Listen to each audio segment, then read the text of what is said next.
Calling to order the meeting of the Minnehaha Creek Watershed District Board of Managers, March 14, 2019. We can strike item 2.1. The county board has postponed the appointments, so we don't have new managers tonight. I'm very happy to have Manager Shackleton here. Is there any member of the public who wishes to address the board? Then I'd like a motion to approve the agenda, striking item 2.1 and recognizing that we will take 14.1 before 13.3. So moved. Second. Motion and second. All those in favor say aye. Aye. Any opposed? Our first item of business then is recognition of the service of Bill Becker and Brian Shackleton. I'll begin by reading the resolution of recognition of William Becker's service on the MCWD board. William Becker served on the MCWD Board of Managers from 2016 to 2019, and during his tenure he made significant and valuable contribution to the ongoing success of the district. He supported the district's vision of a balanced urban ecology, principles of sound science, flexibility, and partnership, and promoted the district's focus on high-impact capital improvements and policy that integrates land use and water planning. He was instrumental in the development of the district's conservation easement stewardship policy, which ensures the district's careful administration of the land conservation program and fosters a common understanding of the expected behaviors of the district and the fee owner of properties under easement. He provided wise insight and perspectives into state government and helped forge new value-added partnerships with state agencies and the legislature. He advised and helped guide the board's efforts to strategically align the organization.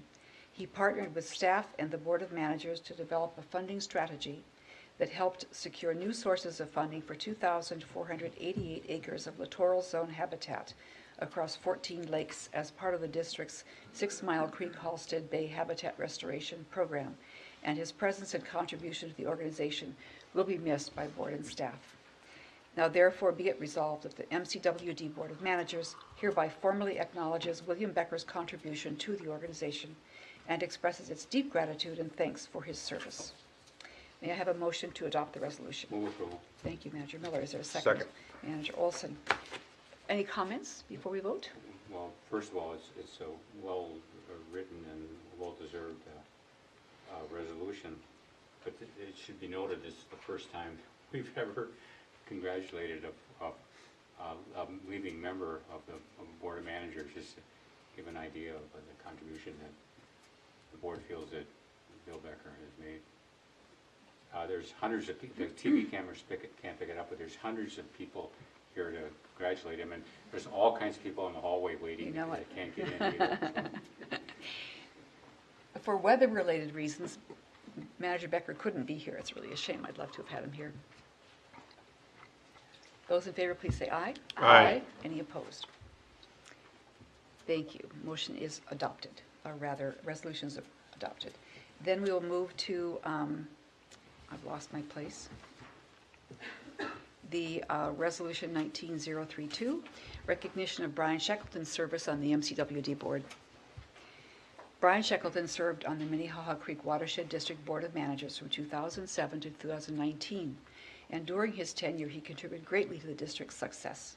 He was instrumental in the development of the district's vision of a balanced urban ecology, emphasizing the importance of partnerships and integration with the land use community and other units of government.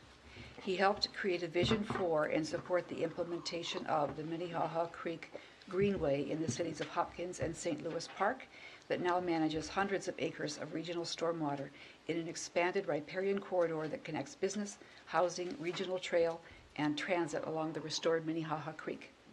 He worked with the board and staff to significantly improve district operations, serving on committees that provided oversight and planning for human resources and information technology. He championed the district's efforts to strategically evaluate the organization, providing critical insight into the adjustment and alignment of MCWD programming. He worked with district staff and board to develop an organizational funding strategy that helped secure increasing levels of grant funds to expand the positive impact of the district's work. He served as a vital connection to other organizations. As a board liaison, helped forge new partnerships with the City of Minneapolis and the Minneapolis Park and Recreation Board to align interagency plans and investments in water resources within the city. His presence and contribution to the organization will be missed by the board and staff. Now therefore be it resolved that the Board of Managers hereby formally acknowledges Brian Shackleton's contribution to the organization and expresses its deep gratitude and thanks for his service. Second. Is there a motion to Second. adopt? So moved. Manager Miller, is there a second? Second. Thank you, Manager Olson. Comments? I'd like to make a comment. Okay. I learned over the years that when Manager Shackleton would start a sentence by saying, "I'm not an attorney," I knew that was going to come next was an interpretation of the law that was totally understood and totally accurate. He would never risk stating something that he didn't have a very good handle on. And you could count on it. You could take it to the bank. And I valued that, those comments from him immeasurably. So, thank you. We're going to miss you terribly, Brian. Thank you. Those in favor say aye. Aye. I got a Any comment there. opposed? Oh. Oh, Mr. Whisker. I just want to say to Brian and former manager Shackleton soon, on behalf of staff, thank you for everything that you've done for the organization. Brian's been a leader for the organization and really contributed a lot to our culture of excellence. He's kind of steered us through some difficult times, and I think really worked hard to be a champion on behalf of staff. And over the decade of working with him, I've learned a lot, and I'm going to miss you. And I think I speak on behalf of everybody on staff when we say thank you from the Watershed District staff for everything that you've done for the organization. Brian. And if I can try to hold it together, I thought it was a good resolution. This is the debate. I'm not going to be able to stay tonight because, like Bill Becker, I have a lot of water flowing through the basement, and Jenna's not home, so I need to go home and take care of that. It has been an incredibly rewarding time on this board. I have the commitment to the resources everybody has demonstrated, irrespective of our positions on our debates, has always made it fun to be here, and the commitment that the staff have provided.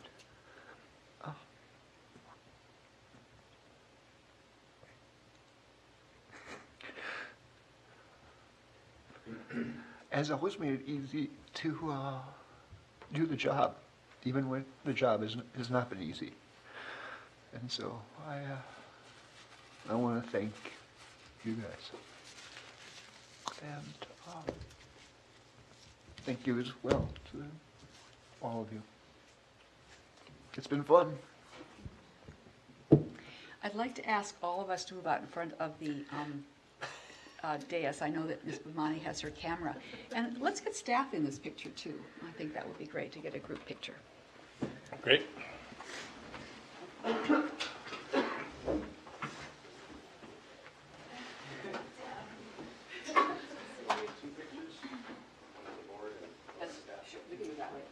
never get to stand in the back. Okay, we'll go board picture first.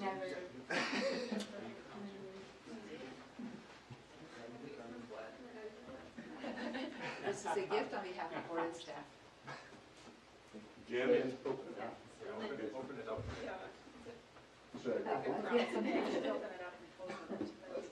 Oh, wow.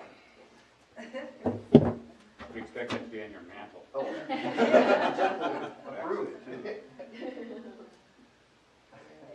I'll take a couple, so 1, 2, 3, 1, 2, 3, and 1, 2, 3. Perfect couple.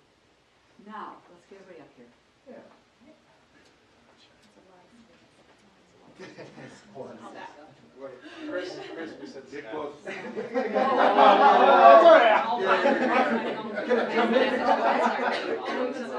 No, I'm fine. Just move. That's right, because my bald head is shining in the back. We get a shorter person in here. I'm gonna bring the woman in here. No, no, you have to stand up, right? Stand up, there you go.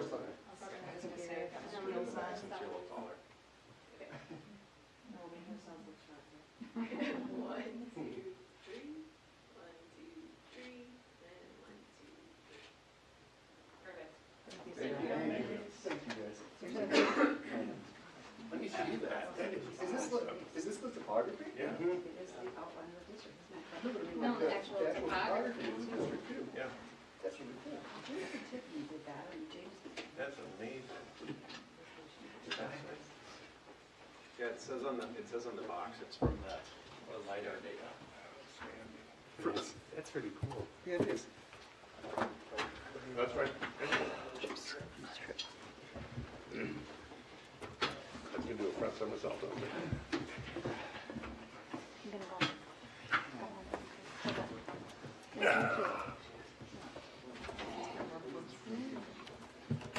Yeah, I never forget the contribution good old what's-his-name made to the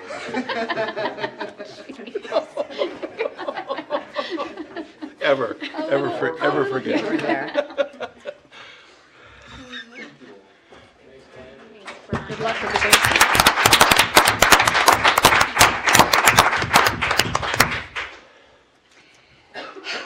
Well, we don't do that every week. We'll move on now to the consent agenda. We have approval of the minutes of the January 24 meeting and the February 28 meeting. We also have adoption of Resolution 19024, which is approval of a contract with Safe Ashore. Is there a motion to approve the consent agenda? Move approval. Manager Miller, is there a second? Second. Manager Loftus. Those in favor say aye. Aye. Any opposed?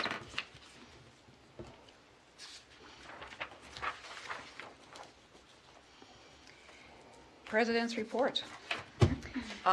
Last Friday, I was with James and Tiffany and Mr. Whisker and Ms. Schaufler, and, oh gosh, Manager Becker and Senator Torres Ray had invited us to a meeting, and Representative Guinness was there, Stephanie Musich from the MPRB board, and a representative from Commissioner Marion Green's office.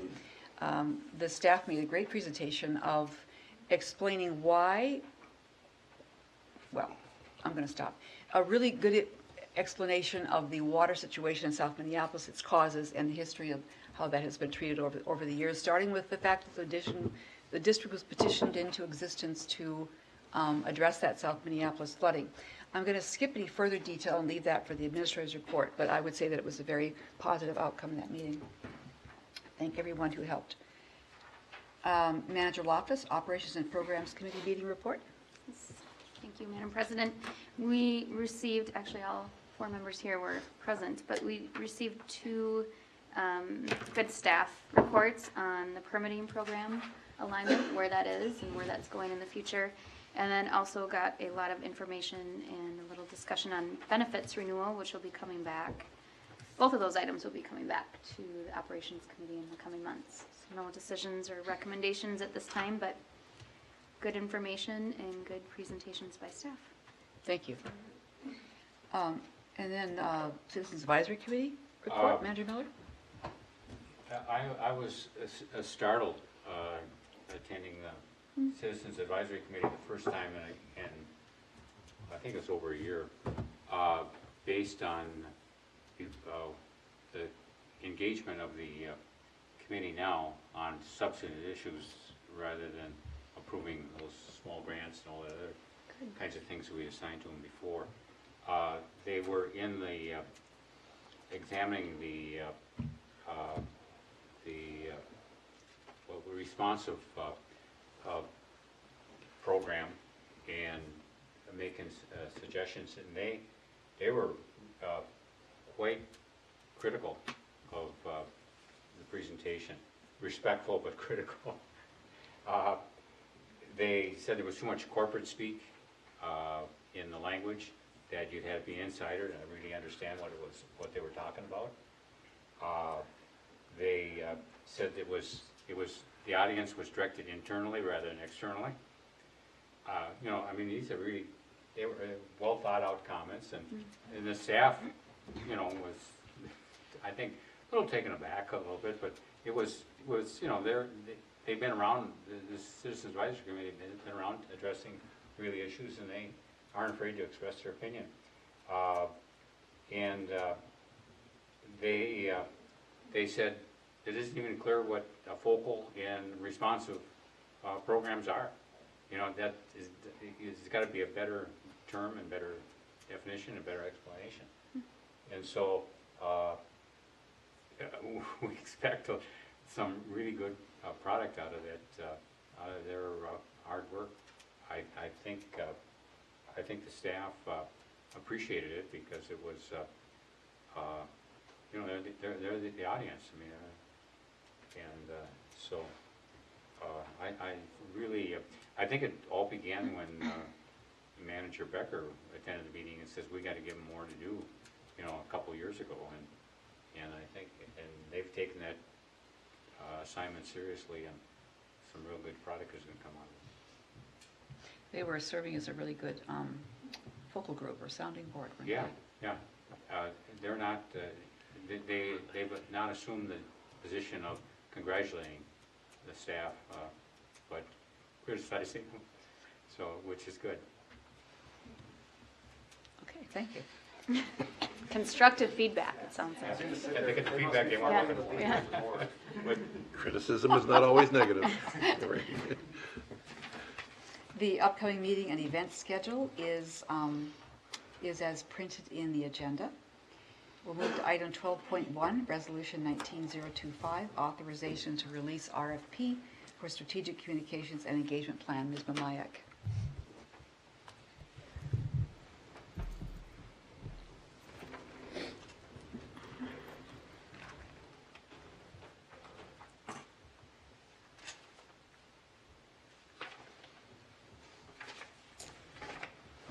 All right, President White, managers, I'm here tonight to request authorization to release the RFP for hiring a consultant to develop a strategic communications and engagement plan for the watershed district. What I'm going to do in this presentation is give you a brief background of the plan, a purpose of the plan, as well as some draft goals. Then review the RFP's scope, budget, and timeline. And then finally, ask for the request. So the background, last plan that the Watershed District has had for a strategic communications plan was in 2013. It was developed for the years 2014-15. It was a 2-year plan. So when this plan was developed, it was prior to our current vision, mission, and goals, which were developed after that, as well as prior to the adoption of the 2017 Watershed Management Plan. In 2018, staff and resources were realigned to focus on the strategic priorities of building capital projects and changing policy to integrate land use and water planning.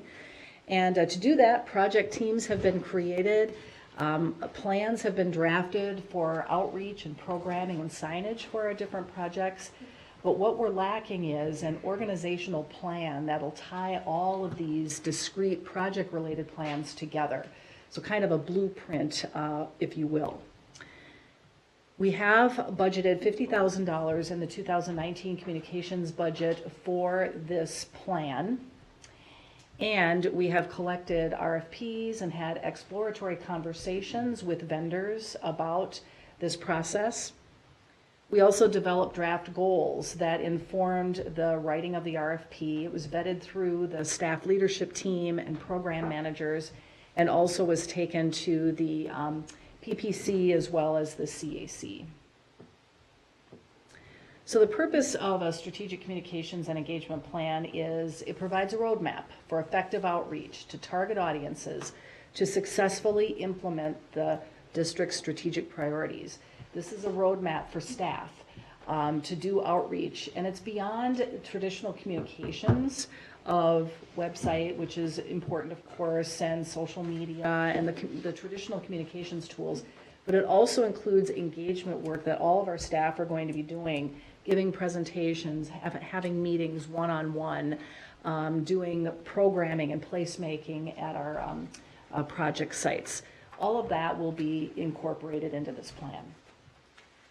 The plan will ensure consistent messaging that aligns with the district's strategic priorities and organizational goals so that we are constantly reinforcing those key messages in all of our outreach. It provides a mechanism to determine if outcomes have been achieved.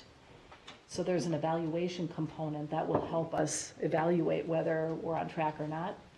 And then it helps us stay on track because we have a plan to help us move forward. So the components of a communications and engagement plan are goals. You need these long-term outcomes that are aligned with the organizational goals. So what do you want to achieve? Audiences, who needs to be aware, understand, and take action for you to achieve your goals? The objectives, these are audience-specific outcomes that are specific, they're measurable, they're actionable, they are realistic, and they're time-based. So SMART is that acronym for what you want in a really good objective. Strategies, these are what you're going to do to achieve the objective. So what are the actions that you're going to take? Key messages are tailored to our target audiences, and so the research component that I'll be talking about will help us really identify what messages are going to resonate with our key audiences. Tactics then are those discrete actions that you take. How are you going to achieve your objectives? So how are you going to go about implementing the strategy to achieve your objective? The timeline then is the milestones and responsible parties. So that is where you track the action in your plan. And finally, how you're going to measure success. What are going to be your evaluation tools and your metrics? So the draft goals that we put together align with our mission and our strategic priorities. The first one is that the watershed has the support and assistance of local and state officials for its major capital project initiatives. Secondly, the district has the support and cooperation of local government officials and developers for early coordination on land use change. Third, the district receives more funding and leverages more partnership contributions for its capital projects and its programs and operations. Fourth, the district's responsive program has the support of its key stakeholders across the district, especially those in non-focal geographies. And the fifth one is really that reputational goal where we're perceived by our key stakeholders and the general public as credible, transparent, and responsive, and that we add value in our communities. So these goals were vetted through the staff leadership team, program managers, as well as the PPC and the CAC. So generally there are 4 steps in putting together a strategic communications and engagement plan. The first step is research. There's primary and secondary research. So primary research is what you do yourself and what we're hiring the consultant to do for us. This is reaching out to a subset of our key stakeholders to do qualitative research like surveys, quantitative research like interviews and focus groups. Secondary research is looking back at what's already been gathered, past surveys that we've done here at the district, past audits, and then as well as other research that has been done prior to this endeavor. And then the second step is planning. That's actually putting the plan together and then identifying the resources needed to implement. The third step is implementation, which staff will do, and then fourth will be evaluation, which also will be staff. So the RFP scope is those first 2 steps, doing the research. So we're anticipating that they will be reviewing the guiding documents of the watershed district. So this is our comp plan, reviewing our strategic action plan, really understanding our mission and our vision, balanced urban ecology.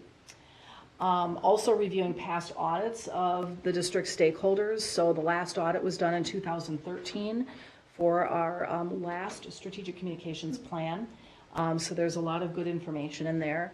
And then also our public opinion survey, which we did in 2015. And then thirdly, this is really the meat of the research, and that's a current assessment of stakeholders' current perceptions and needs. So that's working with staff to identify key stakeholders externally to get their input on What are their perceptions of our work? What are the things they care about? How can we communicate with them most effectively?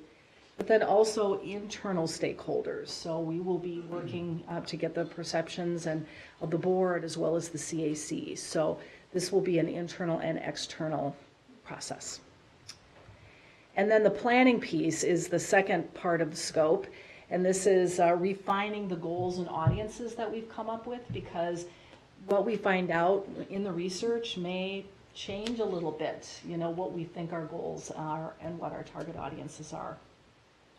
Then we'll have them identify, categorize, and prioritize objectives, strategies, and tactics so that we can tackle first things first, the low-hanging fruit, the things that are going to really have the biggest bang for the buck.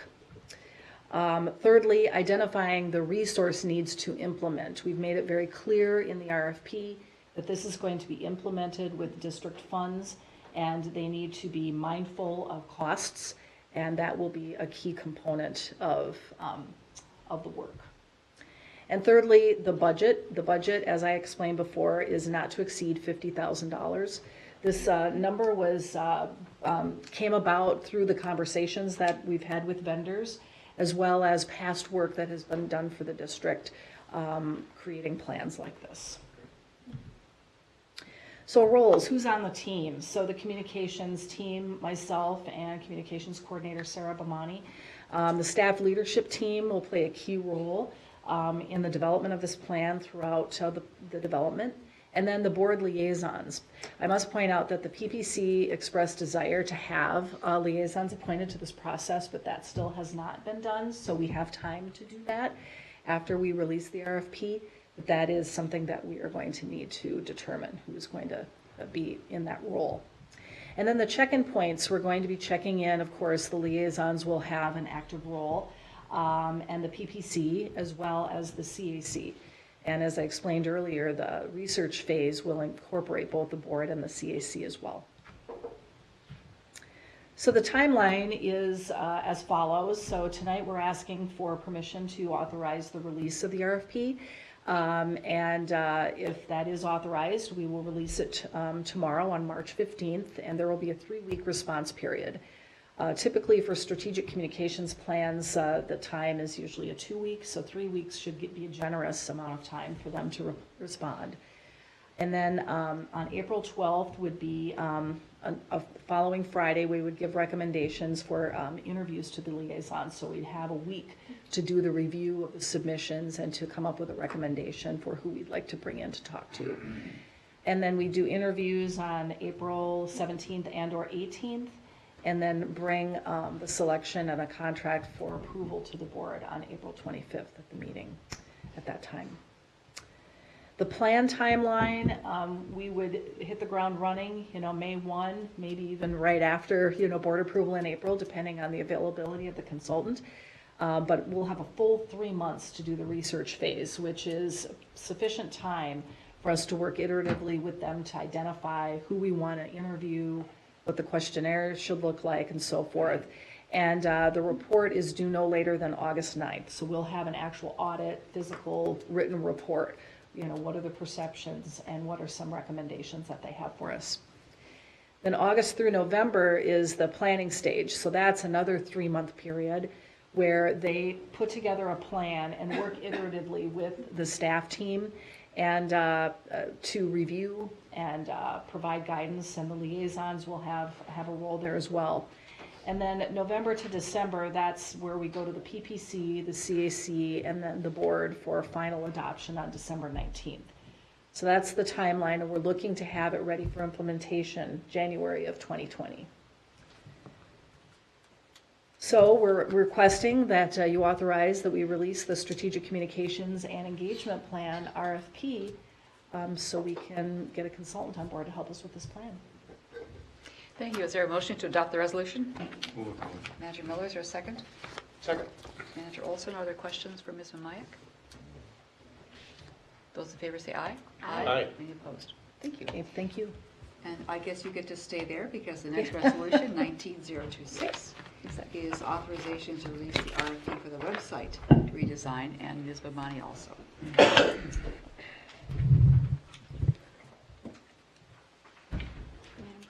Yes. On the last item, I find the project interesting, so but my availability is not the most flexible. So if there's another board liaison who can suit your needs better, go Okay. with that. Otherwise, because I only have between like 9:30 and 11:30 on mornings, so that I know that can be pretty difficult sometimes. But if you need a liaison, I'm interested and happy to help, but I know that my schedule can be constricting. So if Thanks. there's other members who are willing to, that can be more flexible for staff, I certainly would support them being on it. Thanks for Appreciate stating it. your interest. Thank you, Manager Lopez. But I don't want to stand in Dick's way or Bill's way, and Sherry does a ton of work already, so.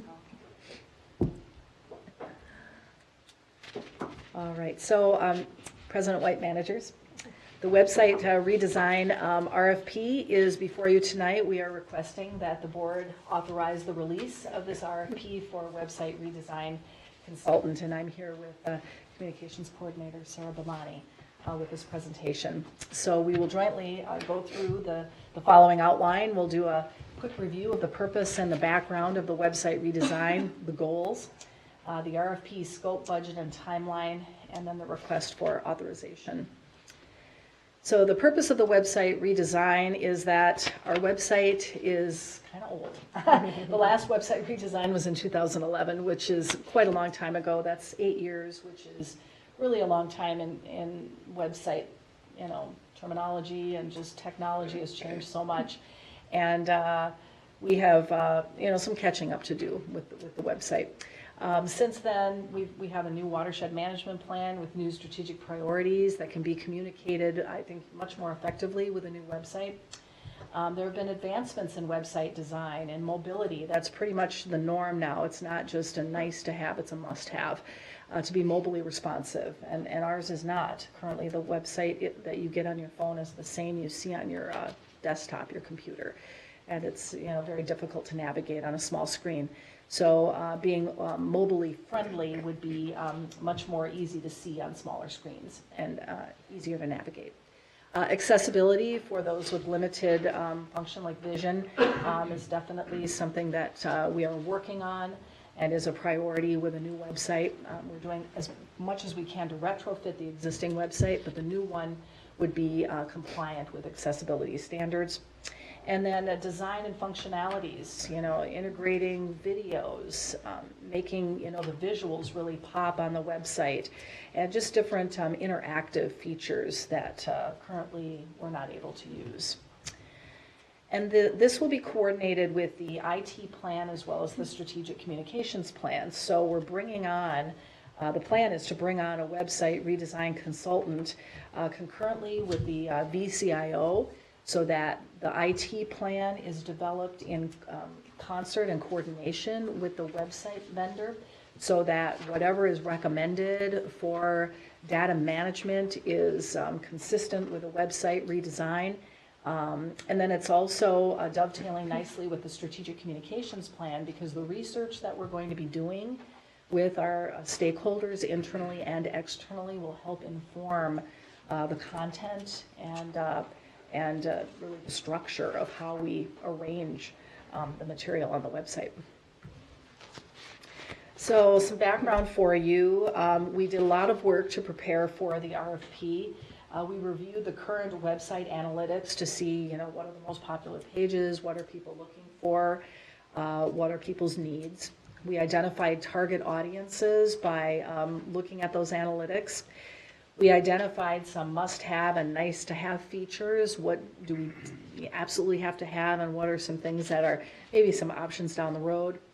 We identified website redesign draft goals using the strategic communication plan draft goals as a guide. We collected example RFPs from peer organizations, as well as we had exploratory conversations with vendors as well to help inform what we should put in the RFP. What does a process look like? What's the timeline like, and so forth. And this has been presented to the board liaisons, as well as the Operations and Programs Committee, as well as the CAC. Great.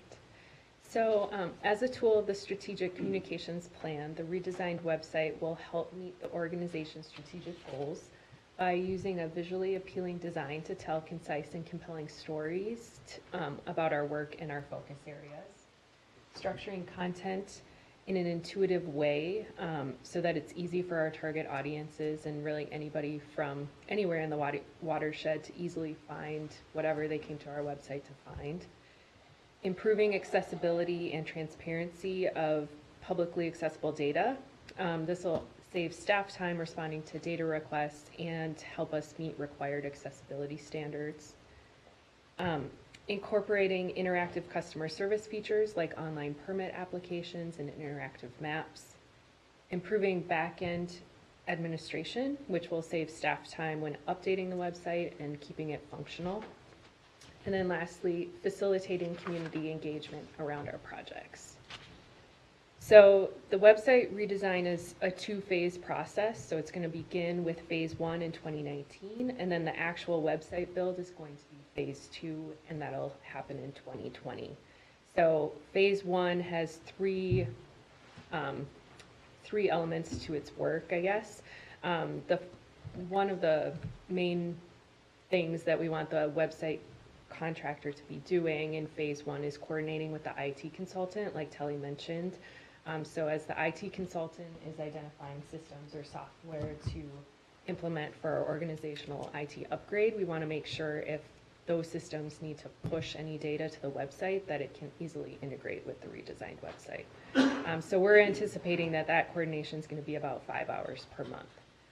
And then the second piece that we want the website contractor to tackle right away when they get onboarded is coming up with an estimate for the website build, the cost for that, to inform our 2020 budget. So we've put in the RFP that we want them to have that number ready by July 15th. So the process for that will kind of depend on, you know, what the contractor proposes. But we're thinking that they'll probably need to spend some time researching the different functionality that we want, so that they can determine how much time and cost will be needed for actually building out those functionalities. And then the last part of phase 1 is going to be facilitating the development of the content strategy and navigation for the site. So as Telly mentioned, that part will be informed by the user research being done by the strategic communications consultant. And we're also planning on doing some user research with staff and the CAC and some select stakeholders. So once all of that research is in hand, we'd like the contractor to facilitate staff to determine a content strategy for the new site that will keep our content relevant to our strategic communications goals and also help us determine the most user-friendly way to organize that content on the site. And then that work will help identify the individual pages we want on the site so staff can start drafting the written and visual content for that. And we think that the work done in 2019 as phase 1 will set us up well to hit the ground running in 2020 in phase 2. So in 2020, the contractor will finalize any content and navigation work that needs to be done, and then they can actually start building and implementing the site. And the website build will be a separate scope of work that we'll offer as an option to continue to the contractor who we select for phase 1, as long as we're satisfied with their work. And then, so roles, again, communications staff will be leading the website redesign along with a subgroup of the IT team, which includes representatives from each focus area of the organization. There'll also be opportunities for other staff, like the leadership team, to be involved depending on their interest and time. And then the board liaisons, we envision will be involved during proposal selection, at key points during development of the content strategy and navigation, and then during major iterations of the website build. We'll also be checking in with the OPC at major benchmarks. And then, like I mentioned, the CAC will be involved during the research phase, and then we plan to also use them as testers as they start building out the website. And then we'll check in with them at major benchmarks as well. So the budget. We are budgeting $25,000 for the work on the website redesign in 2019. This is part of the IT budget, and the three elements of the work is coordinating with the IT consultant, which Sarah explained, informing the 2020 budget needs, as well as doing some preliminary content strategy and site navigation. The estimate for 2020 from the vendors that we've talked to is anywhere from $50,000 to $100,000. That's a pretty big swing, so we're really hoping to get a refined number from our website consultant, so to inform the budget for 2020. Some considerations here are, what is the cost of the base build going to be? What are some of the added costs of the functionalities that we're looking at? And is there maybe an option to phase some of these so we can, take off maybe smaller bites of the apple over a series of a year or two or three? So there's some work to do to refine that number down. Can I comment on this? Yep.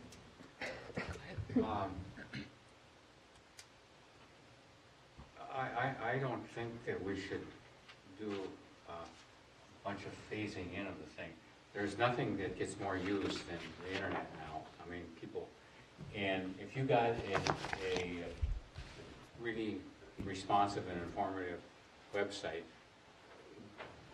people will go to it. I mean, they'll, even if they're not interested, hey, this is cool, showing somebody kayaking down the creek and then talk about controlling Gray's Bay Dam or whatever the hell you do on the, on the narrative. It's gonna draw people. You can't believe how well, you all see it every day on some of these websites, how much fun and interesting and informative they are. And if we're just gonna do some government issued website, I'm not too excited about spending any money on it. But if we're gonna do some really innovative, cutting edge stuff, I think it's gonna be well worth it because people will use it and they'll, be very helpful for the mission. So, staging it out, I don't think it's a good idea. I think we should, we've got big risks if you do it, but because you got that IT element that you gotta plug in, but, that's gonna force that issue faster too on the IT consultant's point that we need that interactive element for our website. Thank you. Go ahead. I guess that was done. Your voice dropped down. It was just echoing back in my ears. So we're here tonight seeking approval to release the RFP for the website redesign. And the plan is to release it on Friday, March 15th, and have it out for 4 weeks until April 11th when the RFP closes. And then the staff will look over the submissions and come up with recommendations for who to interview to give to the liaisons on April 17th. And the RFP includes the date of April 29th for the interviews, and liaisons are welcome to participate in those. On April 25th, we'll make a recommendation for a selection to the liaisons, and then May 9th, bring a selected consultant and the contract for approval to the Board of Managers. So we're here tonight requesting authorization to release the website redesign RFP. Thank you. Happy to answer any questions. Is there a motion to adopt the resolution? Move those. Manager Second. Miller, second by Manager Olson. Questions or comments? Did you want to follow up further with No, your comment? I'm fine. I was finished. Okay. Manager Olson. I would echo Manager Miller's comments. I was at one of the liaison meetings in our boardroom here, and this group of people included everybody in the staff. I mean, every table, around that whole table, every seat was filled. So there was a lot of input from staff, and it was really well done. And by the time that presentation was finished, I was pretty confident that this is going to be a great asset for the organization. So I know it's got my enthusiasm, and if you want to get together to I barely can get on the internet, so. Okay, you'll be able to, with what it's gonna be a nice asset, so I fully support it. Mr. Thank you. Whisker. Just a brief comment on that. President White, managers, and Manager Miller, glad the board wants to be really ambitious with the website. Just wanted to speak to that briefly. We have a number of strategic initiatives that have been advanced through committee and coming before the board now for RFP and planning work, and you heard tonight from permitting. We've got strategic communications, we have technology underway, we have GIS work that needs to be integrated, and we have our capital project program. And so just a couple considerations. Number one is all of those will cost money. And so as we start the budgeting in April, we'll be looking at what each of these things is estimated to cost, and we're going to have to make some priority decisions. And so folded into that, there's just some logistics with GIS. Building out our geographic database might take this year into next. When the IT vendor starts looking at what software packages we need for permitting, for example, it's going to take time to build that out and migrate the data in. So both on a logistics and cost perspective, it might actually make sense for us to phase elements out. So I just wanted to mention that it's great that we want to be really ambitious, but at the same time, we might not actually be positioned to add the function in that we need next year based on other things having to occur first. So that'll all be part of this year's planning and then folded into this year's budget discussions. But I'm really excited that the board is that excited and wants to be ambitious. And the website's obviously one of our most important tools for getting information out to the public. Thank you. What's the mechanics of it? It's like one day we have the old website and then bang, the whole thing goes the next day? Or is it Yeah. phased in? It sounds like it, yeah? We'll have it as a development site first, so that we can kind of test some stuff and get people involved testing things before they actually launch it. But I'm not sure exactly how if they flip a switch and all of a sudden it's there. Or, So if the public sees it kind of all at once, it's kind of what you were talking about, yes, yeah. It wouldn't be using the test model, but. Enthusiasm. Any other questions? Those in favor, please say aye. Aye. Any opposed? Thank you. Thank you.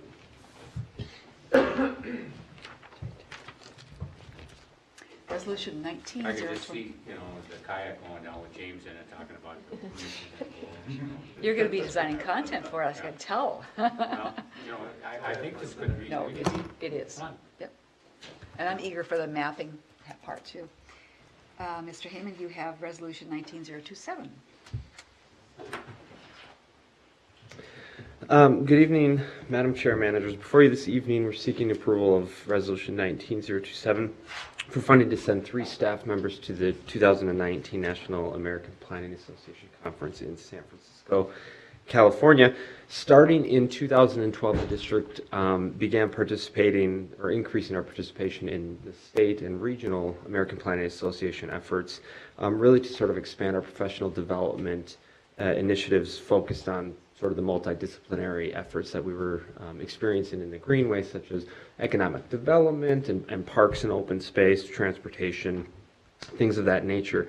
In 2018, 3 staff members, myself, Administrator Whisker, and Anna Brown, attended the National APA Conference in New Orleans, and it really was a well-done conference. I think it was very helpful in terms of sort of the expansion of our knowledge, skills, and abilities in some of those elements, but it also gave us exposure to some of the more emerging trends, such as resiliency planning and planning for climate change, and some of those elements that we just don't have as much of a focus on locally or at the state and local level, which is why I'm back before you this evening. We're requesting that we approve for 3 staff members to attend again this year in California. With the selection of the staff being Administrator James Whisker, Becky Christopher, and Tiffany Schaffler, due to what the program is really offering this year, which is an increased focus on resiliency planning, planning for changing environment, innovative policy development, and just some other closely aligned emerging topics that I think we're seeing some significant movement on in our watershed and in our region. So with that, I'd be happy to answer any questions regarding the request for the staff to attend. Is there a motion to adopt the resolution? Move approval. Manager Miller, is there a second? Second. Manager Loftus. Questions for Mr. Heyman? I'd offer a comment that in our meeting with Senator Torres Ray, I think that she was very happy to know that this district is involved in this kind of planning association and reaching out and learning and maybe teaching. But that was impressive to her. Anything, those in favor say aye. Aye. Any opposed? Thank you.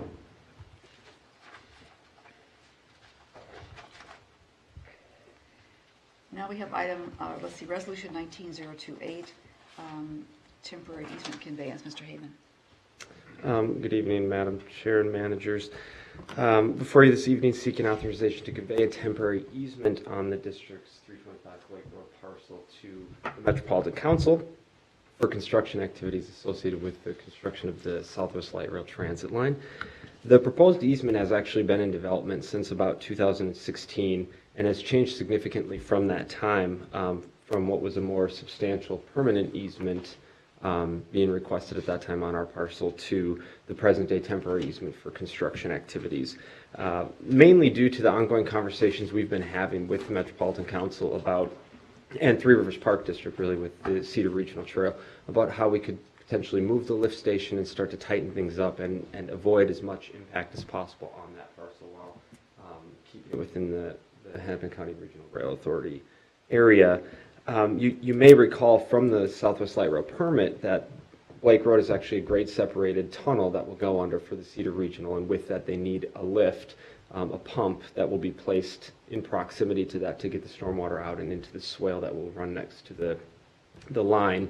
And the green area, it's a little bit tough to see on here, but the total temporary easement area is just this small green hatched area. It's also in your packet as Exhibit B1, which is now just for the temporary use to stage for, and it's exclusive to staging and use for stormwater and trail construction. We were able to move, or I should say Met Council at our request was able to revisit that and move the lift station so it actually was no longer on our property. And they've been able to do some, a little bit of swapping on the alignment as well for the trail, so we should have better access to the trail for the 325 Blake parcel, which is also exciting as it relates to getting whatever future users are on that parcel over to the light rail line. So with that, I just want to note they cannot stage for construction activities related to the light rail line, which will commence sometime in 2019. It is specific to those elements with the trail and stormwater, which is I think a critical component because construction will begin in 2019, but this work isn't actually projected for, I think they have it in the 1,000-day window. They have a construction schedule that looks out 3 to 4 years. So they're talking about likely late 2021 that they would be doing this work, which is why the temp easement extends out to November of 2022. That, of course, could change once the heavy construction actually commences, but and we'll be keeping an eye on that. So it is approximately 9,000 square feet. We've analyzed it. We actually worked, when we were working with KA to investigate impacts and what their thoughts were with redevelopment or any other components with the site, and there really isn't a concern with the short-term temporary needs that they'd have during that construction phase. So with that, staff is recommending authorization to convey that easement to Met Council for construction activities. Motion to adopt.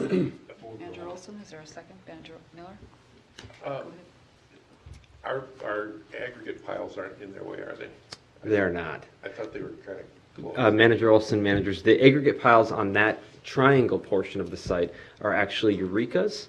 Eureka is the road construction contractor for Blake Road. Okay. They have a temporary lease with the district to have those piles there until April of this year. And then at which point they will be gone and that area of the site will be restored Okay. and vegetated. So our aggregate is all on the northern portion of the property, which will remain but will not be in the way of this. Okay, I was assuming they were all ours, so thank you. Mount Haman, I drove by there yesterday. I Yes. said, oh, Mount Mount Haman. It's a big pile. It is. Sorry, any really important things to say? Any questions? Those in favor say aye. Aye. Any opposed? Thank you. Thank you. That was pretty good. Resolution 19029, Ms. Clark, authorization to approve the Orono Local Water Management Plan. As ask me later.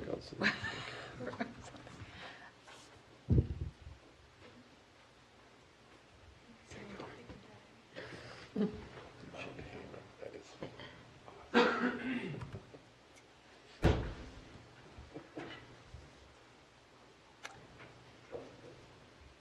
Thank you, because I always think I'm funnier than I really am. That's great.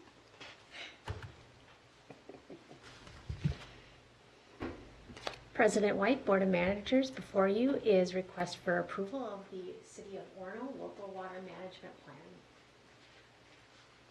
The presentation tonight will simply review the local water management plan, giving us orientation of where we are in the watershed district, major water resource issues, and I'm going to conclude with just an overall status update of local water management plans that are pending. First, the Orono Water Management Plan. Again, I'll summarize that plan and then talk about areas of coordination, which is a focus of our review and finalization of these plans with our cities. First, Orono is located in the central part of the upper watershed. The city of Orono is about 25 square miles total, with about 9 square miles of water. And the red outline is the city, and you'll notice Long Lake, an area cut out towards the north of the city. And then in the bottom part of the map to the south, you'll see it encompasses Big Island, and then comes up around Minnetonka Beach. So that's where we are. And then Highway 12, Interstate 394 bisects through Long Lake and the northern part of the city for orientation. The city of Orono includes 4 subwatersheds in the district. The Painter Creek subwatershed is partially located in the northwest corner of the city. The Long Lake Creek subwatershed is in the central part of the city, which drains to Tanager Bay of Lake Minnetonka. And then Orono includes a tiny part of the Gleason Lake subwatershed with just a little bit of Mooney Lake located in the city of Orono. The rest is in the Lake Minnetonka subwatershed. There are several impaired water bodies in the city of Orono, including Painter Creek, Long Lake, Mooney Lake, Wolfsfeld Lake, and several bays of Lake Minnetonka, including Forest Lake, Jennings Bay, Stubbs Bay, West Arm, and Tanager Lake, all partially or fully within the city of Orono. I believe Orono's comprehensive plan, as well as its local water plan, does a really good job of recognizing the importance of the watershed and what we do on the land and its impact to the water, and that Lake Minnetonka is important to protect. The management strategies that Orono has highlighted largely focus on including improving drainage issues, and then looking for opportunities to treat stormwater and improve water quality with those projects. The coordination, before I get past that, the district has identified in the city of Orono and largely in the Lake Minnetonka subwatershed, the strategies for Painter Creek, which is a focal subwatershed, which includes part of the city, and in addition to the primary strategies in the Minnetonka subwatershed, the Long Lake Creek subwatershed, which drains to Tanager Bay of Lake Minnetonka, is an area of effort between the district, the city of Orono, Long Lake Medina, and the Long Lake Waters Association, which you've heard about.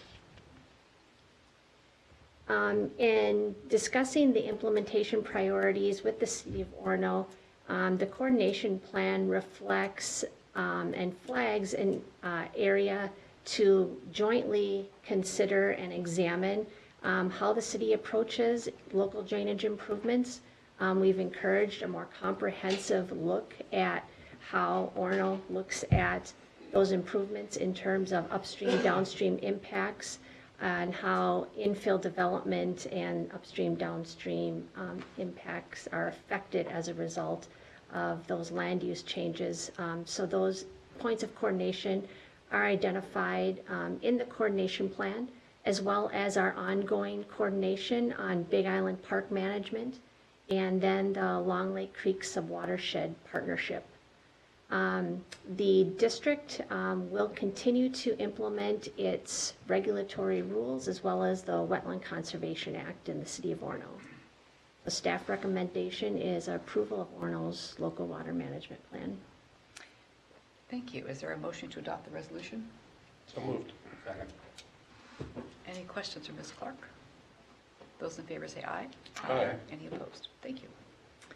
And then finally, just a local water management plan status update.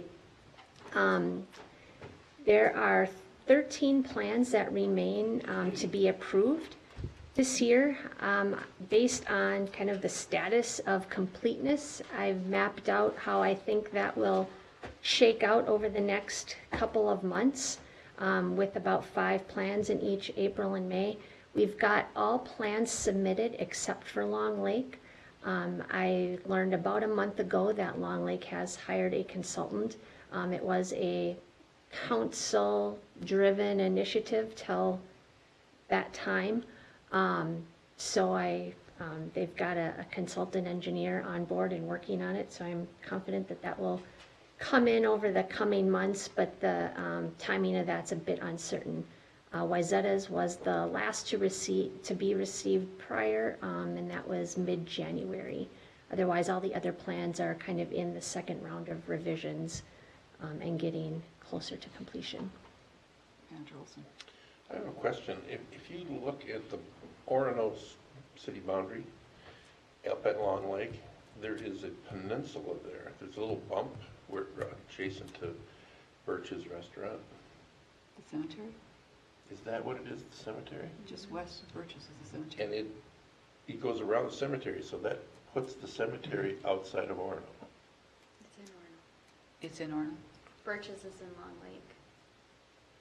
And the cemetery, Cemetery's outside of the Orono boundary, though. it runs right, the road is split literally in half. Okay. North, I believe the north side of it is Orono, and the south side of Cemetery Road is Long Lake. See how that, Be interesting to know the history of the southern boundary. see that? It just helps right it. So this is, oh, I see. Really fascinating. I missed that. Here's the Orono box. And I think there's been some adjustments over It's time, I the think with definition of Wyzetta as Long Lake well. versus Mhm. not long. Okay, thank you. Yeah. I appreciate that. Thanks for the update, Resident too. experts. Appreciate it. Thanks. So it's within, it's the city in a city. Yeah, it was entirely enclosed. Yeah. Yeah. It's surrounded. Thank you. Let's see. And like St. Bonnie. Moving to item 12.6, resolution Move approval. 19030. You want, okay. We haven't had a presentation, but there's a motion to approve. It's, I just thought it was extending the deadline. Correct. Is there a second? Second. Manager Olson, any questions from There's Mr. no reason why we shouldn't. Dietrich? There's really no update on any of the background information. It's just a request for a deadline extension from Sue Chanhassen. No questions? Those in favor say aye. Aye. Aye. Thank you. Thank you. You're welcome. That's good. Mr. Meehan, we are going to move to the Zumber Lake project report. I guess if I can beat the timing of Mr. Dietrich, our presentation. All in favor? There we go. Oh, you haven't got the credibility yet. I almost got that. I was hoping the tie would throw it off. President. He gave a lengthy committee presentation, so he Yeah. put in his timeline. President White, managers, at the February 28th meeting, I was asked to do a third-party review of the Lake Zumber Channel project that is currently been permitted through the watershed district. And so working in coordination with legal, we conducted a third-party review of the project, its extents, and the intention of what the project is. So to give you a quick orientation, Lake Zumbra is, let's see here if I can do this. Oh, I thought I was clever enough to figure out how to get the little laser printer, but Lake Zumbra is right in the middle of the screen and drains south to Lake Auburn. As part of this project, Three Rivers Park started to look at the channel between Sunny Lake and Lake Auburn to evaluate the current drainage ditch that exists there and its capacity and if it's in any need of maintenance at this point in time. And so as part of that, I reviewed with my staff and with legal the project and its intent. So I'm going to kind of go through here and give you a quick little review of the project here. There we go. So here's the extent of the current project. There are two phases of the project. The current phase is the portion of the channel that drains from Sunny Lake south to the northern extent of the wetland between Auburn and Sunny. And as part of this, this was the initial area of concern for Three Rivers Park based on maintenance and sediment accumulation within this drainage ditch. As such, they had started to do some reconnaissance on the current status of the ditch and any sedimentation that had occurred within the project. And so, based on that, they looked at, as you can see, the top line is the existing profile, and you can see the undulation that's starting to show where sediment is accumulated within the channel. And the bottom line is their proposed updates. And then what you can see is, here's kind of the existing channel bottom. I mean, you can see the undulation, and how they get to that is by using a rod to go down to see where they actually get firm soil, and that's usually the indicator of where you have an existing drainage feature. And so what you can see here is part of their project was to clean out the accumulated sediment as part of the project. So again, looking to maintain the channel capacity and efficiency it was originally designed to have, and that was the intent and extent of their permit they currently have with the district.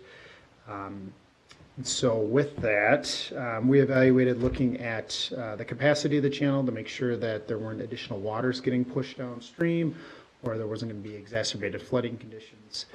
Based on our analysis, they're maintaining the existing channel conditions and the existing cross sections and profiles to make sure that water that's moving through the system is the same as it was originally intended and it won't exacerbate further conditions downstream. What else I have here is just kind of a quick cross section of the sediment that you can see that's accumulated and how they're going to look to maintain that going forward. And as such will help maintain how the system was originally designed to move. The second phase of this project, which moves farther downstream closer to the culvert under County Road 11, is still working with permitting to evaluate when and where they will start to look at that, but we will continue to evaluate that as it comes up. So with that, that's our quick verbal update. I know if there was a need to evaluate putting together more of a technical memo, we'd be more than happy to do that at this point in time, but wanted to give kind of a verbal update that project as it is, it's excavating the channel, will maintain the current capacity. And again, this system is truly limited by the extents of the culverts that are upstream and downstream. They won't be changing any of the culverts, they'll stay where they are. It's really just almost like clean a storm sewer pipe, it's cleaning a ditch out associated with that. So no new waters are going to go downstream, it's not going to exacerbate. Thank you, Manager Olson. The work has begun? The work is pretty much finished at this point. Okay. And can I get your slides, those pictures you just showed? Can you email that to me, please? Absolutely. Thank you. And I know one point, Anna Brown's not here, is just to kind of give kind of also an overview of just how this system sits in relation to Lake Minnetonka.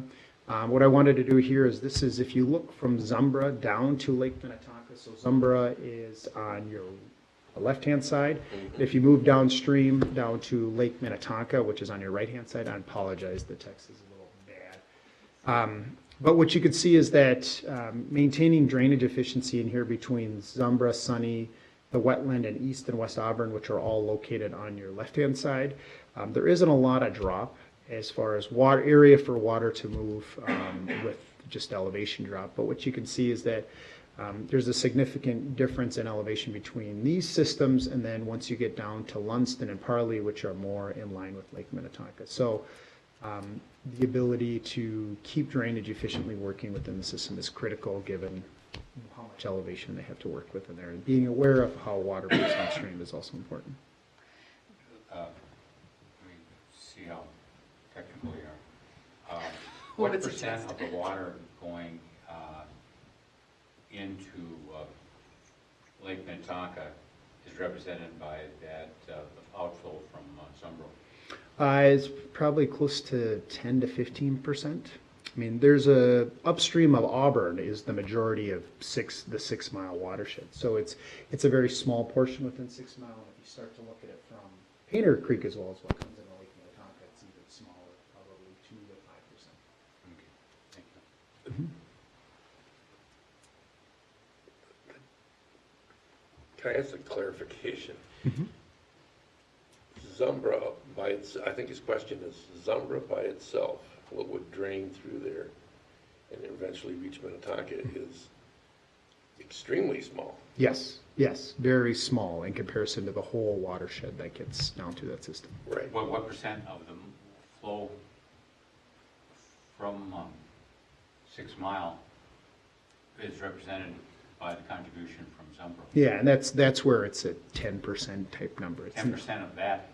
10% of 6 Mile, yep. And 1% of Lake Minnetonka Yeah. is It's represented by 6 Not Mile. a fraction of 1%. It's not Yeah, even. so that's the It's 2%. statistically So it's no. zero. Okay. It's very, very small. Could you go back to the, whatever slide, and show me where those culverts are? Yeah. So I don't have probably a good slide, so I'll just use my Okay. finger pointer. That works very well. So the first culvert where they're dredging right here, this is Lake Sunny. Because underneath here it's a 36-inch pipe. Okay. And then the second culvert is right here on County Road 11. So what they're looking at is maintaining the drainage through this wetland. As it was originally designed. Okay, thank you. Anything else for Mr. Meehan? Thank you. Thank you very much, and thank you, Manager Thank you for for- asking for this report. I was going to say, the timing of this report is exquisite because we have a meeting tomorrow with county commissioners and the city of Victoria to look at the construction. And they have a drone that's going to fly over the whole site and film it. Great. And having those slides that you showed tonight would be very helpful for Sure. that meeting. They'll be on here. We'll get it over to you. Great, thank you.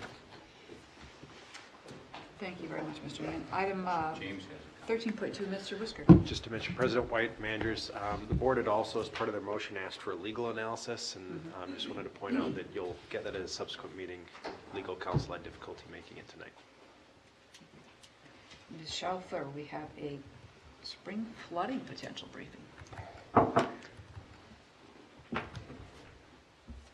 Chair White, managers, thank you. Tonight, I'm going to walk you through what the watershed had done last week in preparation for this week, and then just provide a kind of a situation report of what's happened, particularly today across the watershed as it relates to the spring flooding of 2019.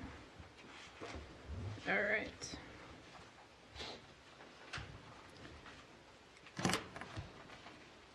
Okay.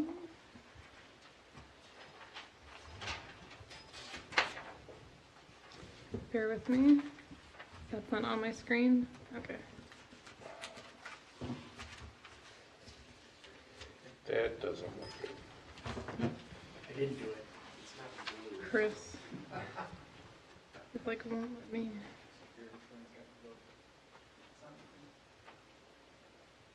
Let's try this. So would we rather be here or in Fargo this week?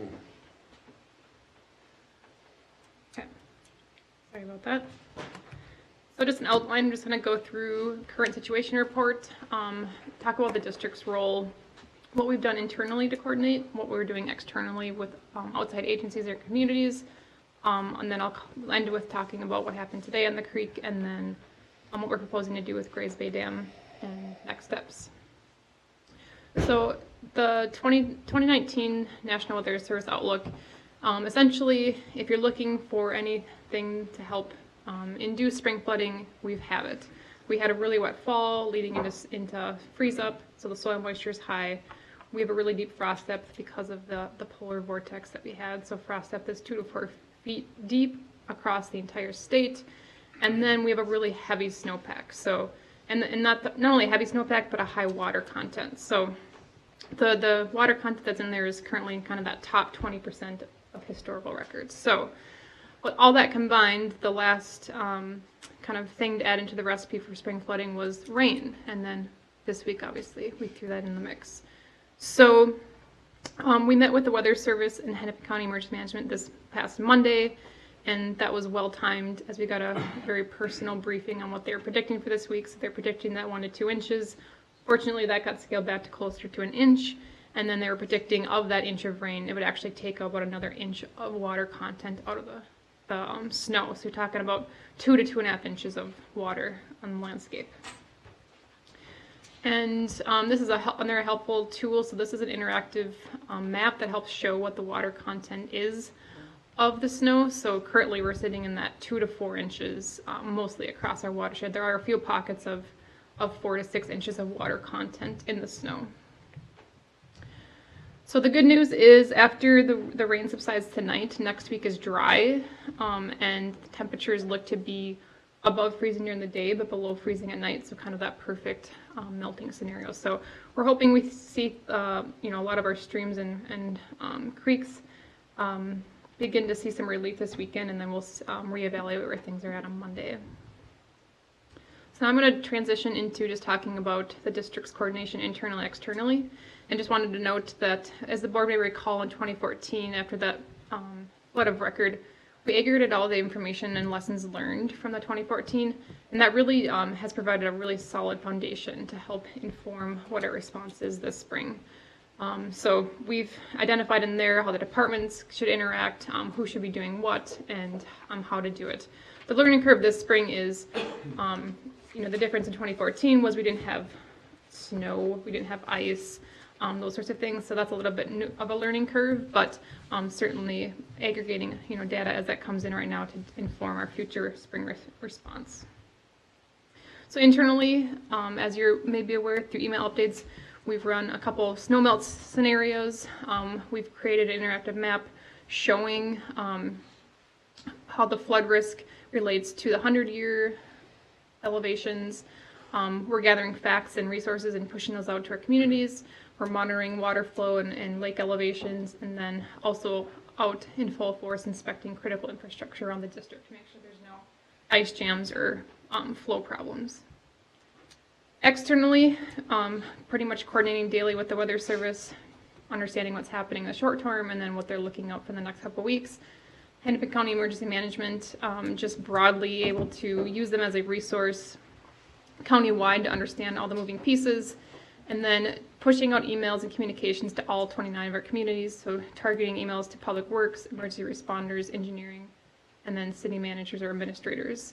And then getting a little bit more focused with the creek communities, so that's Minnetonka, Hopkins, St. Louis Park, Edina, and Minneapolis, and the Minneapolis Park and Rec Board, and having a very specific plan on how to look for ice jams, what to do if there is an ice jam, and start who's doing what. And we've taken that a step further with the City of Minneapolis and Minneapolis Park and Rec Board, and the three of us have actually been having daily coordination calls on what's currently happening. So what have we produced for our communities? We had WENC run different scenarios. So the scenario 1 is kind of your conservative 10-day melt. So if the snowpack all melted off in 10 days, what would happen? And that resulted in, if that were to happen, Lake Minnetonka peaking near 930, Minnehaha Creek staying below the 100-year flood elevation, but getting out of its banks around 350 CFS in Minneapolis. And then the creek would peak below the Nokomis Weir and also below the Lake Hiawatha berm.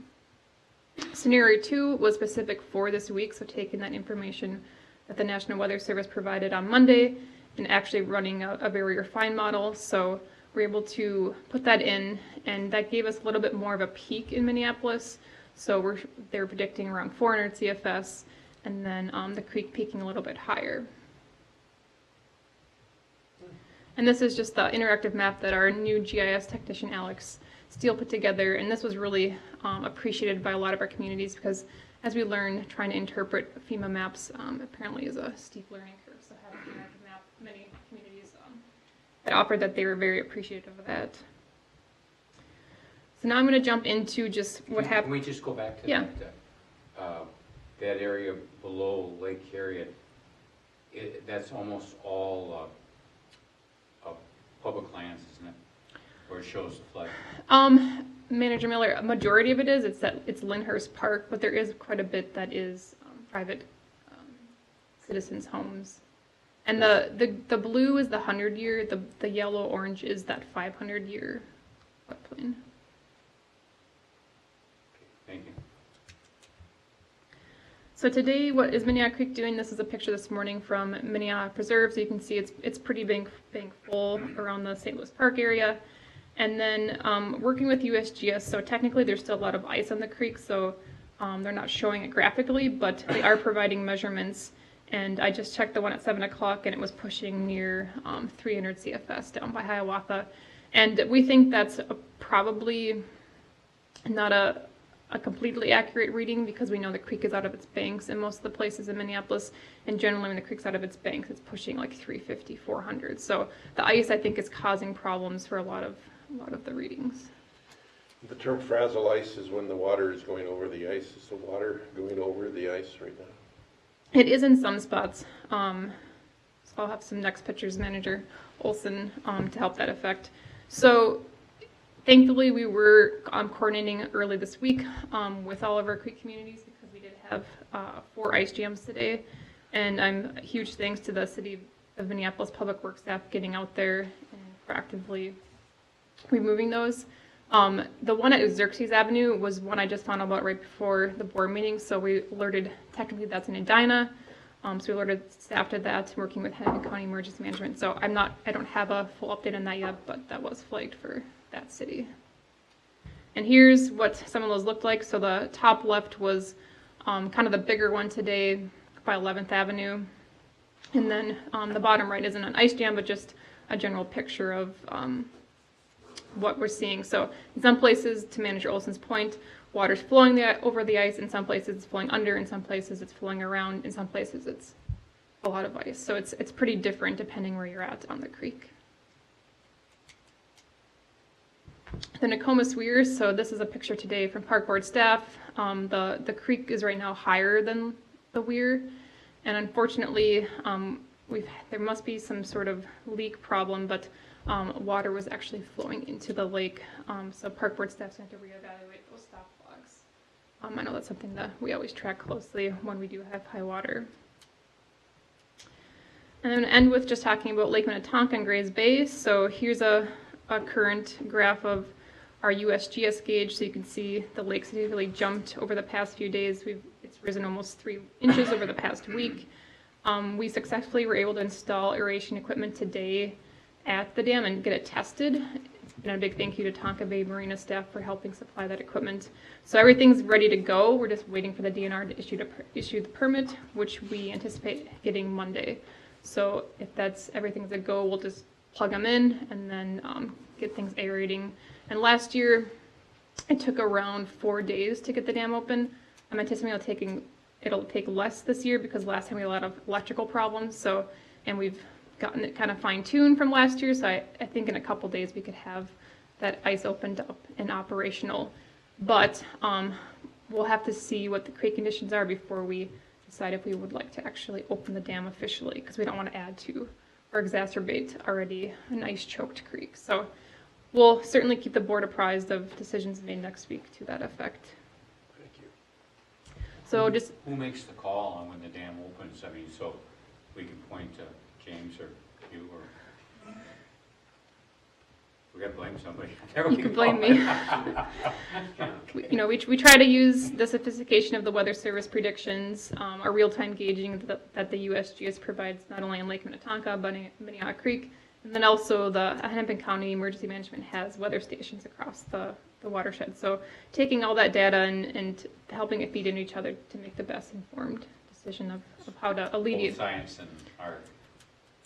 Yeah, science and just experience and, I got the first calls from the LMA last night, wondering when that dam's gonna open. yeah, we would like to, if like I said, what was looking good for next week is it's dry. So hopefully, once it stops raining, the creek will subside, and then, you know, the good thing about the rain is it at least cleared the way with the ice in the creek, so you don't have to worry about ice jams, ideally next week. So hopefully we can start to get back some of that storage, so we're in good shape if we do get some big spring rainfalls.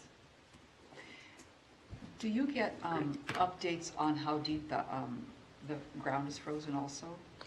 Yeah, the Manager White, the Weather Service tracks that as well in Hennepin County, and some of the weather stations does as well, the frost depth. So kind of we'll see after this rain if that's moved at all.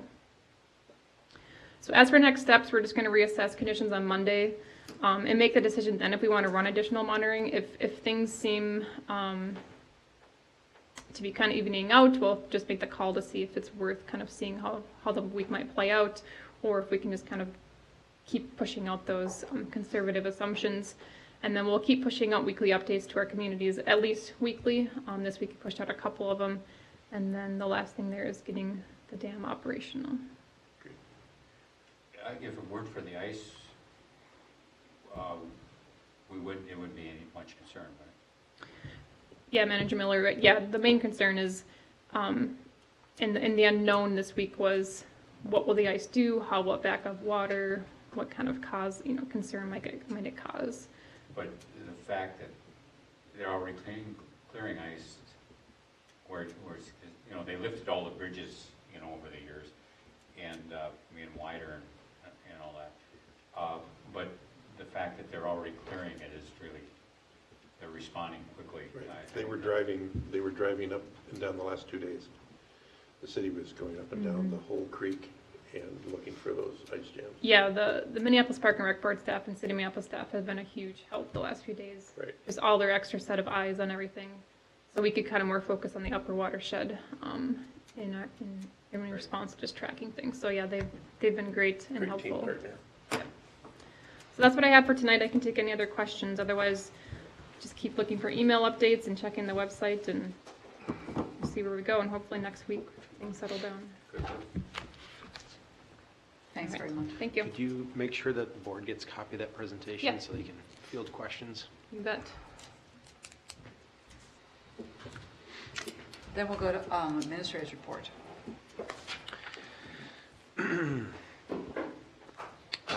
President White, managers, a couple of sort of perfunctory updates, and then we got an update on our meeting last Friday with Senator Torres Ray that President White alluded to.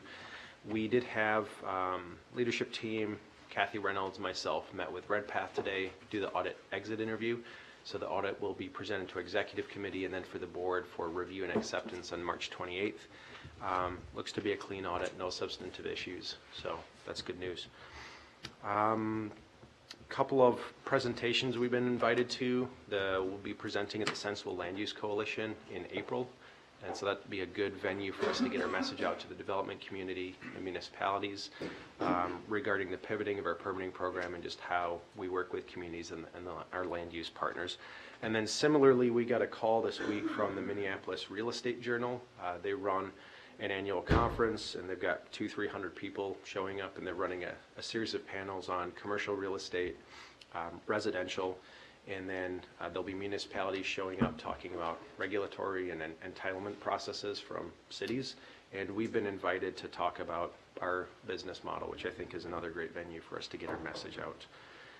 As you know, the board appointments, Hennepin County's laid those over until presumably the next county board meeting. But we have been drafting our onboarding plan for our expected new managers. And we'll be sharing that with President White, and I think there'll be various points of engagement for the committee chairs and folks with particular knowledge. So as we brief people on 6 Mile Halsted Bay, for example, we bring in Manager Olson on the work of the Operations Committee, Manager Loftus. And I'll be sharing that with the board here once we finish drafting it, just how we typically chunk through the work to get people up to speed. And I think that will culminate in what we've discussed as a May retreat with the full board, with the new managers, where we talk about where have we been, our current junction point and start thinking about the next 5-year window strategically, visioning what we want to accomplish in the out years. So with that said, we did meet on March 8th with Senator Torres Ray. At her invite, she was kind enough to host us down at the new Senate building. Representative Wagenius, Minneapolis Park and Rec Board Commissioner Stephanie Musich, a policy aide from Hennepin Commissioner Green's office, and then President White, Manager Becker, Tiffany, and myself. We started out the meeting by just talking about the goals, and the Senator outlined she wanted a better understanding of the watershed district, what we do, what role we play, understanding the work to date of the watershed district with our multi-agency partners, Minneapolis, the Park Board, Hennepin County, the DNR, the USGS, and the U of M, to better understand the surface and groundwater interactions around Hiawatha and Lake Nokomis. And then, of course, top of mind for everybody last week was what is the district's role and how are you coordinating with people on spring flooding? So we got into that. You heard an update on that just a moment ago. So I've put a packet in front of you to address those issues. We walked through the watershed district's overall water management strategy, and then we got into the specifics of Nokomis and Hiawatha. And I'm not sure if you want me to walk through that. It'd take me about 5 to 10 minutes to kind of walk you through the flow of information. Otherwise, I can just jump to the outcomes of the meeting. So at your pleasure. I would like it to be in the public record, yeah. Okay. So where we started was just talking about the background of Minnehaha Creek Watershed District, where we come from, what we do, how we use sound science to inform our management approach. And a lot of that front-end presentation was grounded in answering questions and I think addressing talking points that we've heard repeated over the last year and a half in various community settings, community meetings. And so where we started on page 1 is just where we came from. That a unique artifact of Minnesota watershed law is citizenry can petition the watershed units of government into existence, and that's where we came from. And like most other watersheds, we were petitioned into existence to address flooding, and that came from residents of South Minneapolis and Edina. And that if you turn into the inside page, one of our first orders of business was developing a plan for Grays Bay Dam, both a new dam and the operating plan. And so we talked about how the Department of Natural Resources worked with the Army Corps of Engineers for about a decade, did a big hydraulic study, and developed an operating plan that's still in effect today that prescribes at different elevations how we manage flood risk in the creek. And we talked about while the dam operations in one way is complicated, in another way it's quite simple, that we're using the 10th largest lake in the state, Lake Minnetonka, to effectively buffer the timing of how water hits downstream communities, and that in the spring, or in the fall rather, ahead of potential spring melt, each year we're drawing down Lake Minnetonka to this prescribed elevation by the DNR's plan to 928.6. And so there's a fixed amount or a finite amount of storage in the lake every year that's available, and how much that fills up and what happens with spring flooding is largely just a product of what falls out of the sky. And so then we talked about that there are always going to be and have been precipitation events that are outside of humans' ability to manage. So we talked about climate change, and in the inset you can see a picture of Grays Bay Dam where in 2014 it was underwater. And we talked about the last 6 years being the wettest 6 years on record, that over that 6-year period we've had about a 30-inch departure from normal rainfall patterns, which means we've received an extra year of water over the last 6 years. So we've gotten 7 years of rain in 6 years. And then 2016 was the single wettest year on record since we started keeping track back in the 1800s. And that transitioned into a discussion of what Tiffany just outlined, which is we took the stress point of 2014 and the operating plan from the 70s that we were given by Grays Bay Dam, and we've worked with National Weather Service to run real-time predictive forecasts for where it's going to rain, how much, and what yields that produces in the watershed. And then we're gauging with Hennepin County West Mesonet. They've put weather stations on our property, so actually it'll measure if the forecasts are real. And then that's informing how we operate Grays Bay Dam. And we're gauging both the lake and Hiawatha Avenue down on the creek in real time with USGS gauging. And I think we were able to talk about that in recent conversations, it sounds like Hennepin County, through emergency management, is going to be putting level sensors on more than a dozen bridge crossings over Minnehaha Creek. So we'll have even more data regarding how our management is actually affecting the creek and the lake in real time. There's been a lot of questions about our understanding of mass balance and the water budget in the district and where our science comes from. So we spent a few minutes talking about how we have one of the most heavily studied and probably best understood urban watersheds in the state, if not the country. That in around 2001, 2003, we undertook one of the most ambitious study and modeling efforts of a watershed in the state at the time, and broke down the watershed into about 453 smaller units, sub-watersheds, where we looked at land cover, soils, geology, a whole suite of data sets. And that understanding's not been static. When the Pollution Control Agency does a TMDL, for example, they take our model and they stress test it, they refine it, it gets up to the EPA and gets approved. Or as we do more granular level feasibility studies, or cities update their modeling, that this is a business of continuous learning, and that our base modeling and base understanding of the district is continuing to be updated and refined. And that it's that science that informs our management strategy. There we talked about, because there have been questions about what are we doing upstream to slow water down and hold it on the landscape. We talked about our history of projects in the upper watershed, but that we focused that right now we're working in the largest sub-watershed west of Grays Bay Dam, 6 Mile Halstead Bay, that 27 square miles with 14 lakes, to essentially replumb that watershed and hold water back in an area that's rapidly developing and growing. And that downstream of Grays Bay Dam, we're focused where the science tells us we should be focused, in the 2 highest yield areas of Hopkins St. Louis Park and Minneapolis, to do the same thing, to store water on the landscape before it hits the creek and infiltrate that water, reducing volumes, peak rate, and improving quality. And then in the back, there's been some questions about the quality of Minnehaha Creek. It's it's been called a dirty storm sewer, and we acknowledge that our work isn't done and that there's room for improvement, but per Met Council's analysis of regional data of 21 different tributaries to the Mississippi River, Minnehaha Creek was identified as having one of the lowest amounts of runoff into its stream relative to the amount of rainfall we receive out of all those watersheds. And with regards to TSS, TP, phosphorus, nitrate, that we have one of the lowest levels across all those indicators in the region. So, and we pulled a quote directly from the Met Council study that talked about their trend analysis indicating that's the case, and attributing that to the partnerships that the district has with its land use communities and actually putting management efforts into the landscape. So then we were able to step into more of the specifics with Nokomis and Hiawatha, and so there's a next fact sheet about Nokomis.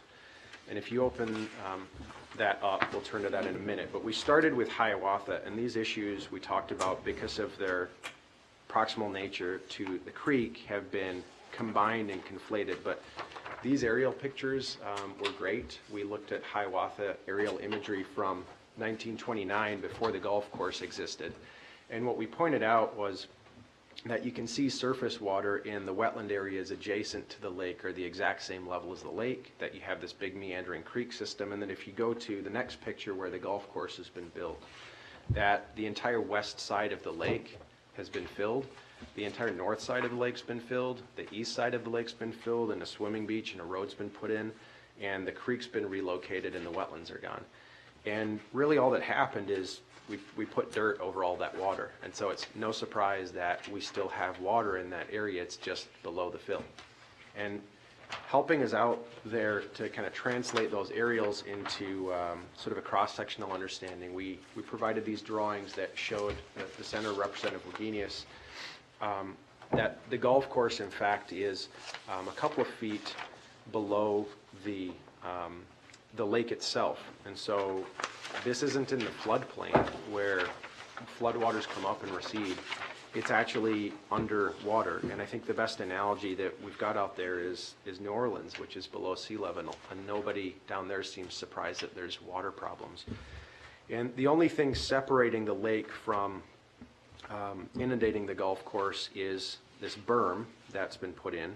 And the reason the course is dry is that the water is being continuously pumped out every minute of the day to a tune of 250 million gallons of water out of the ground each year. And we talked about, the park board spent a lot of time and considerable resources understanding the sources of that water. I think they've done isotope testing, which tells you if water's coming out of the ground, if it's storm water, if it's lake water. And they've deduced that about 50% is regional groundwater that wants to move from the several hundred square miles west, is all trying to make its way to the Mississippi River, and that this is part of that. That 20% is from the 1,500 acre grid system directly to the north that's coming out of storm sewer pipes directly into these ponds. So at least 70% of the water's west. And then because they're pumping and they're essentially stuck a straw on the ground, they're slurping up the local surficial groundwater, they're pulling water directly out of the lake subsurface, and that's the other 30%. And then in this drawing you can see how the creek couldn't really be influencing that. And so one of the goals for the meeting was to talk about how the creek, of course, can produce seasonal flooding. In 2014, it did seasonally flood the golf course. It went over that berm and filled up this bathtub. And that's one of the challenges, is a normal floodplain is actually above your water body. And then when the floodwaters recede, it drains by gravity out. And in this instance, when you do have flooding, the water can't run uphill, and so they have to pump those floodwaters out. And so there's a 10% of the time or 5% of the time, if you have seasonal flooding, the creek can impact the course, but the other 90+% of the time, the water issues out here are due to the fact that we have a landmass below the lake that it's immediately contiguous to, and that's really a product of past land use decisions. The other thing that we talked about there, just sort of final note, is that this was, this is an issue, I think, across the park system. Back in the Worth era, when they were creating the chain of lakes, you have in Minneapolis this series of wetlands and lakes, and that what they did is they dredged those out and connected those with a series of channels to create the park system and the chain of lakes. And wherever they dredged those spoils out and placed them on the land, the USGS has looked at that across Minneapolis and has seen significant subsidence, because you're taking spongy, wet material and layering on the ground, and over the last 100 years that's compressed and settled. And that's one of the issues that the park board studied too, as part of their 1.5 year long process to look at the golf courses. The elevation's actually getting lower all the time. So that's Hiawatha. And then if you move to Nokomis, in the inset here we have a map, and this goes with this cross section. And so here what we talked about is, of course, Nokomis is really close, but we think it's quite different for a variety of reasons. And here I think what I want you to look at is the map. And Tiffany just showed a picture of this, those stop logs with that concrete sill for Nokomis. The concrete sill, which is the lowest possible runout elevation for the lake and has been there since 1931, is 815.1 feet. The ordinary lake level is 815.4 feet, 0.3 of a foot above that outlet, which makes sense. Over the last 2 years, the park board, or the DNR and Hennepin County, working in this multi-agency partnership, have installed 6 wells to the tune of $150,000 to study how surficial groundwater is actually acting in this area. And the first thing that they were able to do is put in shallow wells that tell you where the water table's at. They're just finishing right now drilling the much deeper bedrock wells, which will give us information about how water's moving up and down as well as laterally. But what I want to point you to is well 2, which is highlighted, actually well 1, which is highlighted, has a seasonal groundwater elevation in it of about 816 or 817, which is in the south side of the lake in the Lake Nokomis Park, right along Edgewater Boulevard. Further south, there's well 3, another shallow well, which is about 818. So if you do those in reverse, from Solomon Park you have 818. You step down into the parkway of 816 and a half, 817. The lake level's 815.4, and the runout is 815.1. So while groundwater is really trying to move across several hundred square miles west to east, if you assumed that all that groundwater only can get out of this 15-foot concrete spillway on the lake, which isn't really what it's trying to do, there is a gradient from high to low that would allow that water to drain out. And so if the creek were responsible for holding water back, you would expect that the creek is routinely above that concrete weir elevation. And so what we had looked at was that about 1,200 days of records for taking stage elevation in the creek at Nokomis, and what we talked to the folks in the meeting about is 97.4% of the time the creek is actually below that concrete outlet. It's been above there approximately 28 days over the last 11 to 1,200 days. And that our partners, the DNR, the USGS, Hennepin County, folks that have looked at this are concluding that it's just not possible for the creek to be impeding surficial groundwater movement through the system. Compounding that is if you look at this beige area south and west of Edgewater Boulevard, some of those homes are actually at elevation, their basements are at elevations 835, so 20 feet above where the surficial groundwater is. So what we're seeing is there may be homes right along the parkway that have basements around 815 and are dealing with the shallow groundwater. It's probably not being impeded by Minnehaha Creek, but then there's a separate grouping of homes that are 20 feet up that also have wet basements. And that could be likely due to perched groundwater, that there's some subsurface soil or geological conditions that are trapping water in that area. And that the solution for those sorts of issues are likely waterproofing and sumping, and that's where the science is starting to point us. So that was sort of a rundown of how Nokomis and Hiawatha are different issues from our vantage, but they're close and they both share water problems, and that we talked about. We appreciate the concern, and I think nowadays the skepticism often of science and sometimes mistrust of government, and so to be responsive to that the Watershed District Board had contracted with the University of Minnesota to do this third-party independent review of this work, and that over the next 6-7 months, the technical team will be synthesizing the data outside of these sort of publicly consumable documents into a technical report, and then that the university will evaluate that. And I think all that seemed to be fairly well received by the senator. She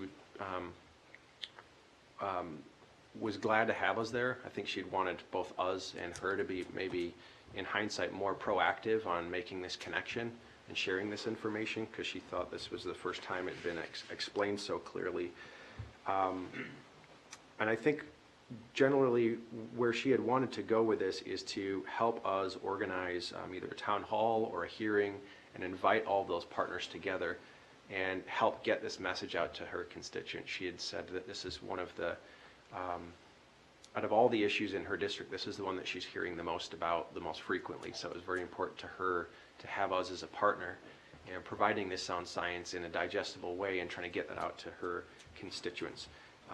And I think she seemed to appreciate and had said that the message for her to her residents and constituents was that she was reaching out and partnering with leaders in the nation that are in her district to understand this work and then use that science to make informed policy decisions for the future. She also had mentioned that she's supportive of understanding this issue at a larger regional level. She was made aware that the University of Minnesota, I think independent of us, is taking a look at putting together a proposal to LCCMR, the legislature, to look at how these sorts of rainfall patterns that we're experiencing now are raising groundwater levels across the region, and then that will impact urban infrastructure, public and private, more and more, and that they could look at where is that likely to happen in proximity to what kind of water bodies and what sort of geologic areas or soil conditions, and then what are the solutions and potential range of costs for dealing with these types of issues.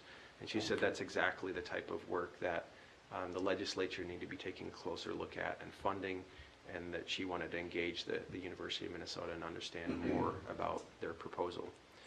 So I think where we're tracking, we've exchanged a couple voicemails with her office looking to schedule this town hall or hearing. She wants to do it sometime towards the end of March or early April.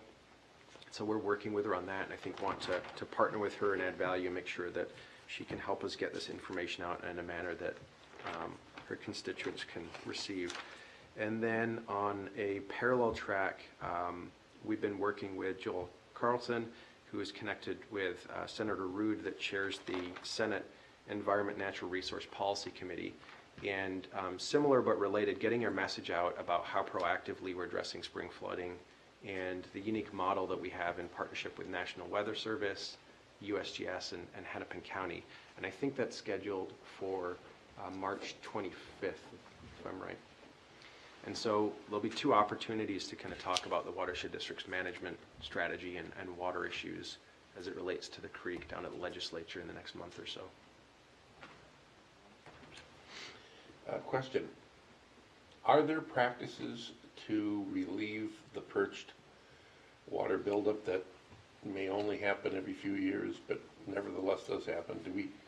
Are there ways of tapping into it that?